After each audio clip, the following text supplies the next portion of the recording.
আসসালামু আলাইকুম। আজকে আমরা দেখব কিভাবে বারকোড প্রিন্টারে আপনার রোল বা ফিট ইনস্টল করতে পারবেন।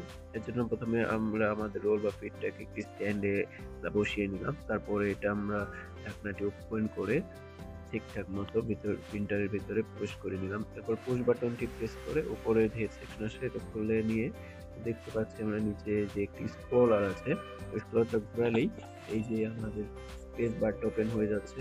এখানে আমরা আমাদের পেপারটা ইনসার্ট করে দেব। পেপারটা যাতে ডানে বা বাঁয়ে সরে না যায় প্রিন্টিং এর সময়, এর জন্য আসলে এটা ব্যবহার করা হয়ে থাকে। তো এটা আমাদের অ্যালাইনমেন্ট হয়ে গেলে সেন্সর অনুযায়ী আমাদের এটা অ্যালাইনমেন্ট করতে হবে।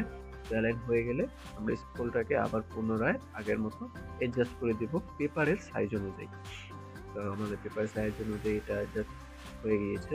তো এখন আমরা এটা একটু সামনের দিকে টান দিয়ে দিলাম। এরপর আমাদের যেই হেড সেকশনটি আছে ওইটা আমরা আবার আগের মতো নামিয়ে নিয়ে পুশ করে দিলাম। তাহলেই আমাদের টিএসসি বারকোড প্রিন্টার অথবা যেকোনো বারকোড প্রিন্টার বা ডেস্কটপ প্রিন্টারের ফিট যেই ইনস্টল করার প্রক্রিয়া এটা সম্পন্ন হয়ে গেল। ধন্যবাদ।